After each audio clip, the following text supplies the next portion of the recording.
Ravi Prakash Siliconandhra hospital Kuchipudi super speciality వైద్య సేవలు పూర్తిగా ఉచితం.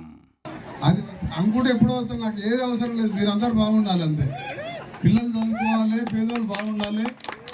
నేను అందుకనే మీ అందరూ ఆశీర్వదించి 6 సార్లు గెలిపించింది నన్ను. ఏది ఆశించకుండా పనిచేసే వ్యక్తిని కాబట్టి పదవులు నా కోసం. అప్పుడు తెలంగాణ మూవ్మెంట్లో 3 ఇయర్స్ ఐటీ మినిస్టర్గా ఉండే. రాజీనామా చేసినా లేదా? తినకుండా గడియారం కాడ కూర్చున్నారా? అన్నం తినకుండా తెలంగాణ రావాలని. అది నా పట్టుదల. ఇప్పుడు పట్టుదల ఏంటంటే 5 ఏళ్లలో ఇవాళ అమ్మాయిలు ఆ చిన్నారులు గవర్నమెంట్ స్కూల్ పోదామని పాట వింటుంటే మన చిన్ననాటి రోజులు జ్ఞాపకం వచ్చినాయి. కానీ మన లాస్ట్ 10 ఇయర్స్ చూస్తే 6000 గవర్నమెంట్ స్కూల్ బంద్ అయినాయి. నేను కొన్ని స్కూల్ తిరిగిన దగ్గరికి వెళ్ళి నల్గొండ కాలం తిరిగితే 10th క్లాస్లో 6, 3, 10 మంది స్ట్రెంత్ ఉన్నది.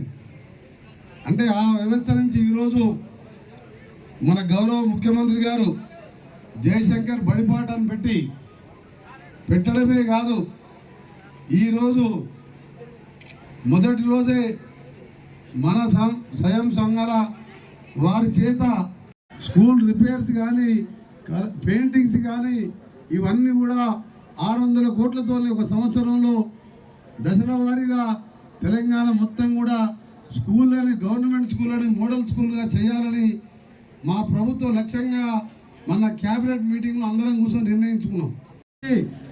యూనివర్సిటీలన్నీ కూడా బాగు చేయాలి, కొత్త స్టాఫ్ను రిక్రూట్ చేయాలి, విద్యారంగాన్ని బాగా చేయాలని చెప్పి 20,000 కోట్ల బడ్జెట్ పెట్టుడు కూడా దేశ చరిత్రలో ఏ రాష్ట్రంలో కూడా జరగలే. అందుకని ఇంత మంచి కార్యక్రమం మా సోదరుడు ఈరోజు మరొక యువ నాయకుడు మా తమ్ముడు మరొక ఎంపీగా మీ అందరి ఆశీర్వాదంతో 73,000 మెజార్టీ ఇచ్చింది. ఇక్కడ తుంగతుర్తి ఆయన సొంతంగా అనుసంది.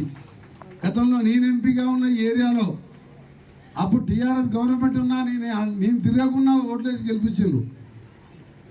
పైసలు కూడా మీరే ఖర్చు పెట్టుకున్నప్పుడు. ఈసారి కూడా భారీ మెజార్టీతో గెలిపించిండ్రు. నిజంగా మీ అందరికి కూడా మా ఎంపీ గారిని మంచి ఒక యువ నాయకుని గెలిపించినందుకు నాతో రాజగోపాల్ రెడ్డితో పాటు మాకు అండగా ఉండి ఇటు కేంద్రంలో కూడా నిధులు తీసుకొచ్చి మన ప్రాంతాన్ని, మన భువనగిరి కాన్స్టిట్యున్సీని, తెలంగాణని అభివృద్ధి చేయడానికి ఇలా నల్గొండ భువనగిరిలో చరిత్ర సృష్టించి రికార్డ్ మెజార్టీతో గెలిపించడం జరిగింది. ఈ సందర్భంగా ఇక్కడున్న ఓటేసిన కష్టపడ్డ మా నాయకులందరికీ కూడా ధన్యవాదాలు. అలాగే జిల్లా కలెక్టర్ గారు వెంకట్రావు గారికి, అలాగే మన అడిషనల్ కలెక్టర్ ప్రియాంక గారు, గిరిధర్ రెడ్డి గారు, ఇంకా మన ఎంపీపీ కళావతి గారు, జడ్పీటీసీ దామోదర్ రెడ్డి గారికి, డిఈఓ గారు, ఎండిఓ గారికి, ఎంఆర్ఓ గారు, పేరున మీ అందరికీ చాలా ఆలస్యమైంది. ఎందుకంటే నల్గొండలో పొద్దున్న లేస్తే ఇంట్లోకి వెళ్ళి బయటికి వెళ్ళాలంటే కనీసం 11-12 అవుతుంది. ఓ 10,000 మంది ఇంటి దగ్గరనే ఉంటారు. అందులో ఎవరు ఉంటారు? అట్లా ఒకరు కాలేజ్ సీట్ ఇప్పేవని ఉంటారు, ఒకరు కాలేజ్ ఫీజు కట్టమని ఉంటారు, ఒకరు సొంతం బాధలు చెప్తానికి వస్తారు. అంటే ఎక్కువ నాకు రాజకీయాల కంటే ఎక్కువ ఎన్నికల తర్వాత మొత్తం ఇదే పని ఉంటుంది. ఒకరు భర్త చనిపోయి నాకు ఆ పిల్లల్ని చదివించమంటారు. అది అడగకుండా చేసే అలవాటు నాకు. అలా అందుకనే ఆలస్యం వచ్చింది. ఆలస్యంగా వచ్చినందుకు మీ అందరూ కూడా క్షమించాలని, మీ అందరు కూడా ఆఫీసర్స్కి, ఇక్కడ ఉన్న విద్యార్థులకు మీ అందరికి కూడా కొద్దిగా ఆలస్యంగా వచ్చినందుకు మీ అందరికి కూడా మరొకసారి ధన్యవాదాలు తెలియజేసుకుంటూ, టాయిలెట్ కంప్యూటర్ 2 కనిపిస్తాయి, 2 అయిపోతాయి వారం రోజుల.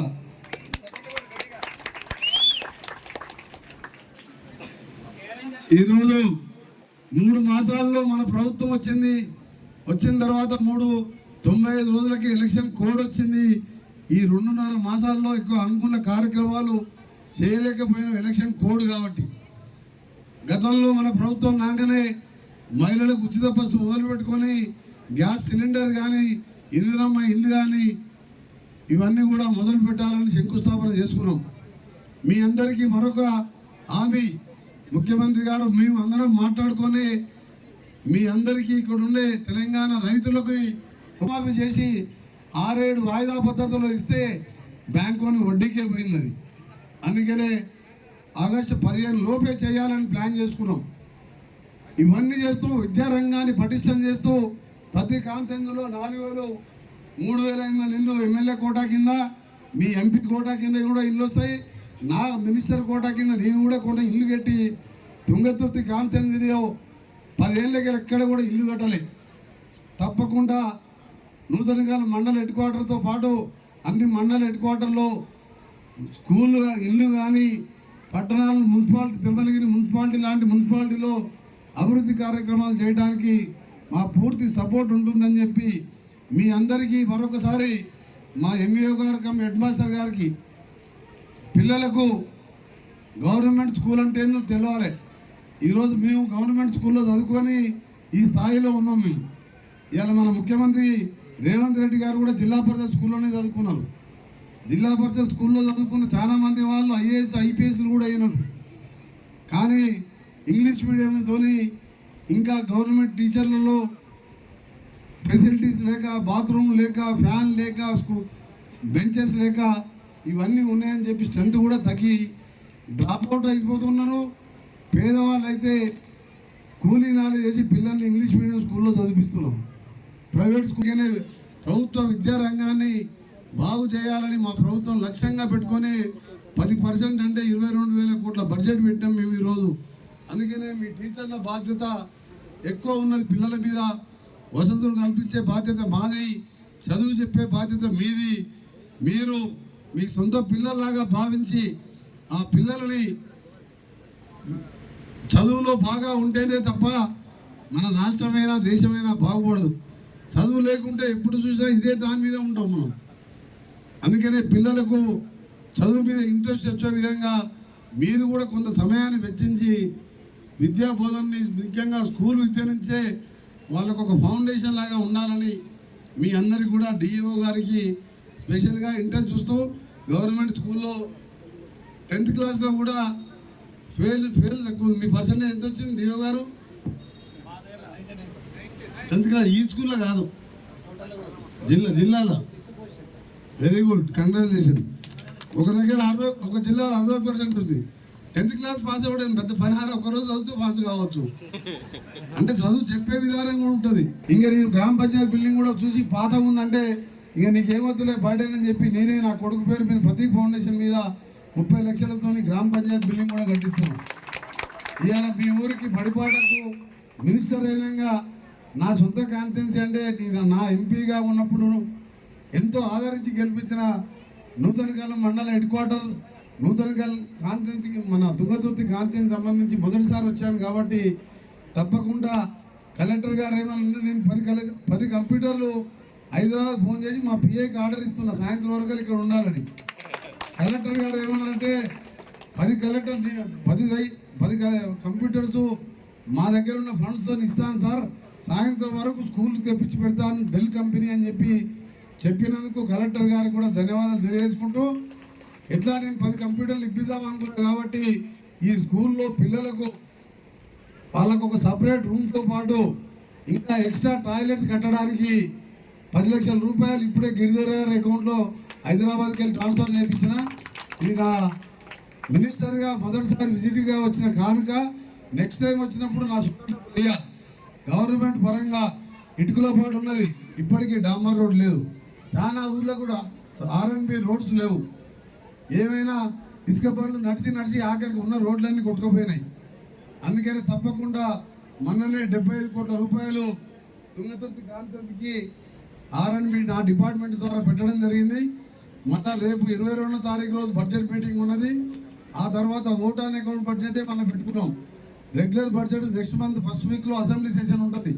తప్పకుండా తుంగతుర్తి కాన్స్టిట్యున్సీలో మీ ఎంపీ గారు, ఎమ్మెల్యే గారు, మీ స్థానిక నాయకులు అందరూ కూర్చొని మీ ఎంపీ గారు, ఎమ్మెల్యే గారికి ఇవ్వండి. ప్రతి రోడ్డు కూడా 2 సంవత్సరాల లోపే తుంగతుర్తిలో ఇప్పటికే ఇంకొక 150 కోట్ల అదనంగా ప్రపోజల్ కూడా పంపించడం. రీసెంట్గా ఇటుకలపాడు కూడా 3 కిలోమీటర్లు సిమెంట్ రోడ్డు కూడా శాంక్షన్ చేయడం జరిగింది. మిగిలిన అన్ని గ్రామాలకు కూడా రోడ్లు కూడా 2 ఇయర్స్లోనే కంప్లీట్ చేస్తాం. రోడ్లతో పాటు మనకు వచ్చే గోదావరి వాటర్ని కూడా మన తుంగతుర్తి ప్రతి ఎకరానికి అందించే విధంగా ఇరిగేషన్ ప్రాజెక్టుల మీద కూడా ప్రత్యేక దృష్టి పెడతామని తెలియజేసుకుంటూ, ప్రొఫెసర్ జయశంకర్ బడిపాట ఈరోజు ఆయన స్ఫూర్తి, ఆయన ఆకాంక్ష, 69 నుంచి ఆయన తెలంగాణ కావాలని కొట్లాడిన నాయకుడు ఆయన. అందరికీ తెలంగాణ కోసం వస్తే మనకి ఏం లాభం అని చెప్పిన ఆయన పుట్టిన గ్రామాన్ని కూడా రెవెన్యూ గ్రామం చేస్తామని చెప్పి మాటిచ్చి చేయలేకపోతే మన ముఖ్యమంత్రి గారు మొదటి రోజే దాన్ని రెవెన్యూ గ్రామంగా ప్రకటించడం జరిగింది. అలాంటి జయశంకర్ గారి మీద పెట్టుకున్నాం కాబట్టి మనం వచ్చే 5 ఏళ్ళు కష్టపడి దేశంలోనే తెలంగాణ రాష్ట్రంలో ప్రభుత్వ స్కూల్స్ కానీ కాలేజీలు కానీ మొదటి స్థానంలో ఉండే విధంగా చేస్తాం.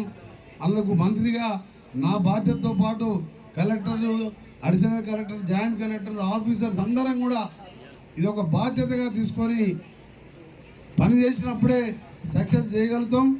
అందుకని ఇక్కడ ఉన్న ఎంఈఓ గారు ఇన్ఛార్జ్ హెడ్ మాస్టర్ గారు చెప్తున్నా 1 వీక్లోనే మీ కంప్యూటర్ రూము, కంప్యూటర్స్ అన్నీ వస్తాయి.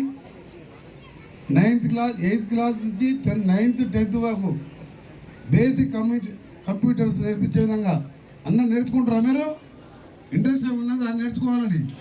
కంప్యూటర్ లేకుంటే ఏం రాదు. నువ్వు ఇంజనీరింగ్ చదివి 90% వచ్చినా నీకు అకాడమిక్స్లో ఏం రాదు. కంప్యూటర్లో ఉండే నువ్వు ఏ కోర్స్ చేసినా ఎట్లన్నా ఏదో ఉద్యోగం వస్తుంది నీకు.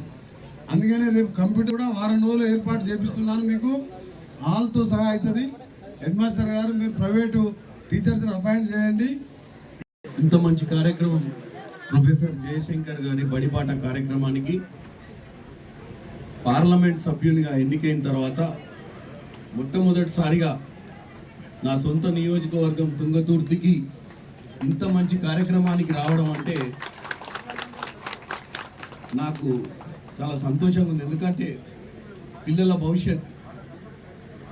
పిల్లల భవిష్యత్కి సంబంధించిన కార్యక్రమంతో ఈ పార్లమెంట్లో ఈ కార్యక్రమానికి వచ్చిన. అయితే ముఖ్యంగా ఇక్కడ ఇప్పుడే కలెక్టర్ గారు వెంకట్రావు గారు మాట్లాడిరు. అరే ఈ కార్యక్రమానికి ముఖ్య అతిథులుగా విచ్చేసినటువంటి మా అన్న కోమటిరెడ్డి వెంకటరెడ్డి గారు, అలాగే అడిషనల్ కలెక్టర్ ప్రియాంక గారు, ఇక్కడికి వచ్చినటువంటి ప్రజాప్రతినిధులు, ముఖ్యంగా ఎంఈఓ గారు, హెడ్ మాస్టర్ గారు కూడా, ఇక్కడ ఎంఈఓ గారు కూడా. సో నేను ఒక్కటే విన్నపం చేసుకుంటున్నాను. ఎందుకంటే గత 10 సంవత్సరాలు తెలంగాణ వచ్చిన తర్వాత బంగారు తెలంగాణ కోసం మనం తెచ్చుకున్న తెలంగాణలో బడి బాటానే లేకుండా పోయింది. బాటా లేదు, బడి లేకుండా చేసిండ్రు గత ప్రభుత్వాలు.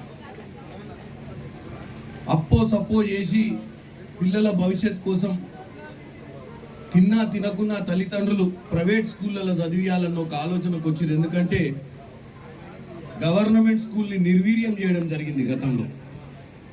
ముఖ్యమంత్రి రేవంత్ రెడ్డి గారు ముఖ్యమంత్రి అయిన తర్వాత ముఖ్యంగా ఈ గవర్నమెంట్ జిల్లా పరిషత్ హై స్కూల్స్ కానీ ప్రైమరీ స్కూల్స్ని కానీ డెవలప్ చేయాలి. పేద తల్లిదండ్రులకు భారం కాకుండా పిల్లల్ని ప్రైవేట్ కాలేజీలకు పంపించకుండా జిల్లా పరిషత్ స్కూళ్ళకే పంపించే విధంగా ఈ యొక్క సిస్టమ్ని తయారు చేయాలని చెప్పి ఐఏఎస్లకు, రాష్ట్రంలో ఉన్న మంత్రివర్గానికి అందరికీ కూడా గత కొన్ని రోజులుగా ప్రెజర్ పెడుతుంది. ఇప్పుడే వెంకట్రావు గారు చెప్పారు, మొట్టమొదటిసారిగా జూన్ 12వ తారీఖు నాడు స్కూల్ మొదలైన రోజే యూనిఫామ్లు పంపించే పరిస్థితి తెలంగాణలో మొట్టమొదటిసారి కాంగ్రెస్ ప్రభుత్వం వచ్చినాకనే అయింది. అంటే చిత్తశుద్ధితోటి ఏం చెయ్యాలో ఒక కార్యాచరణ, ఒక ఆలోచనతో ఈ ప్రభుత్వం ముందుకు పోతుంది. అయితే నేను ఎక్కువసేపు ఎందుకంటే ఈ విషయాలన్నీ మన మంత్రివర్యులు కూడా మాట్లాడతారు తర్వాత. కాకపోతే ఒక్కటే ఒక విన్నపం, హెడ్ మాస్టర్ గారు, ఎంవిఓ గారు, డిఓ గారు అందరికి కూడా ఇక్కడ మొదలు పెట్టడం ప్రతిసారి గొప్పగానే మొదలు పెట్టే కార్యక్రమాలు, కానీ ఇది కొసెళ్ళాలంటే బడి బాట అని చెప్పి విద్యార్థులను తీసుకొచ్చి ఇక్కడ జాయిన్ చేసుకోవడం అంతా బాగానే ఉంది. వాళ్ళకి సరి అయిన సౌకర్యాలు ఉండి వాళ్ళందరూ కూడా ఇబ్బందులు పడకుండా ఇక్కడ చదువుకునే విధంగా చూడాల్సిన బాధ్యత మనదే. ప్రైవేట్ కాలేజీలకు, ప్రైవేట్ స్కూళ్ళకు విద్యార్థులు ఎందుకు పోతున్నారు అంటే అక్కడ ఒక బిజినెస్ మోడల్, అది నడిపే వ్యవస్థప్పుడు టీచర్ల మీద ప్రెజర్ పెట్టి టీచర్లను సమయానికి వచ్చి పాఠాలు చెప్పే విధంగా ఎలాగైతే చేస్తారో మీరు కూడా ఒక ప్రైవేట్ వ్యవస్థ లెక్క ఇక్కడ టీచర్లందరినీ కూడా నియంత్రణ చేసి వాళ్ళందరూ కూడా విద్యార్థులకు సరి అయినటువంటి విద్యాభ్యాసం చెప్పే విధంగా మనం చూసుకోవాల్సిన అవసరం ఉంటుంది. ఒకటి ఇన్ఫ్రాస్ట్రక్చర్, టాయిలెట్స్ ఇప్పుడే ఇక్కడ చర్చకు వచ్చింది, 4-5 టాయిలెట్లే ఉన్నాయని, మిగతా టాయిలెట్లు కూడా కలెక్టర్ గారు కట్టిస్తామంటారు ఇమీడియట్గా. ఎందుకంటే మహిళా విద్యార్థులు చాలామంది ఉన్నారు కాబట్టి అటువంటి పరిస్థితులు అన్నింటినీ కూడా చక్కదిద్దాల్సిన అవసరం ఉంది. అలాగే టీచర్ల మీద కూడా, అంటే అన్ని సబ్జెక్టులు టీచ్ చేసే విధంగా టీచర్లు ఉంటేనే తల్లిదండ్రులు స్కూల్కి పంపిస్తారు.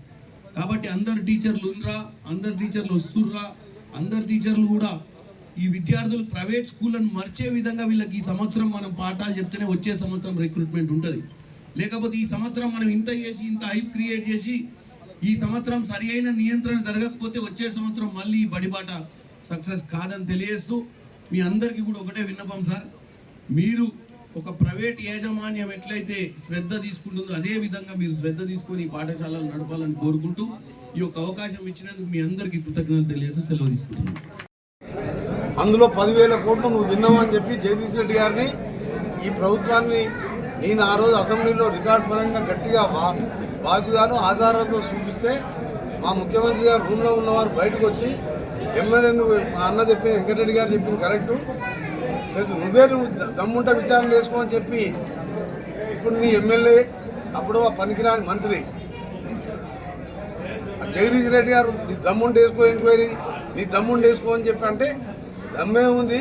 30,000 కోట్ల వరకు నామినేషన్ ఇచ్చి మీరు లంచాలు తిన్న మాట వాస్తవం, వెంకటరెడ్డి గారు చెప్పింది కరెక్టే, అందుకనే దానికి జ్యుడిషియల్ ఎంక్వైరీ చేస్తున్నా అని చెప్పి ఒక నిజాయితీ గల ప్రధాన న్యాయమూర్తిగా పనిచేసిన వ్యక్తి, దేశంలోనే క్యాట్ చైర్మన్ అంటే పెద్ద పదవి, మొన్ననే రిటైర్ అయిన 6 నెలల కింద, అలాంటి వ్యక్తిని అయితే ఇవాళ కేసీఆర్ గారు ఆయన 30,000 కోట్లు పోయి 45,000 కోట్లు పెరిగింది, అలా 10-15,000 కోట్ల అవినీతి జరిగింది.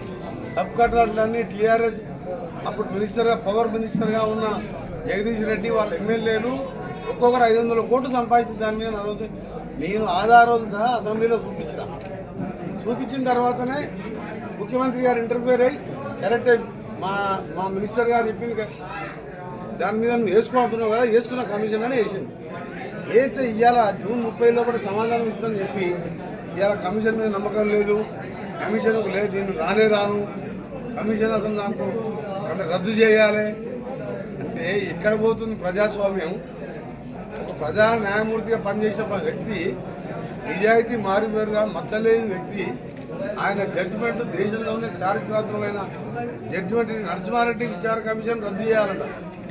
అంటే మీరు ఎన్ని తిన్నా కానీ వదిలిపెట్టమన్నారు. గొర్రెల్లో ఇప్పుడు 700 కోట్లు గొర్రెల్లో తింటే సెంట్రల్ గవర్నమెంట్ ఇప్పుడు ఈడీ స్కామ్ నడుస్తుంది, ఈడీ ఎంక్వైరీ నడుస్తుందా లేదా?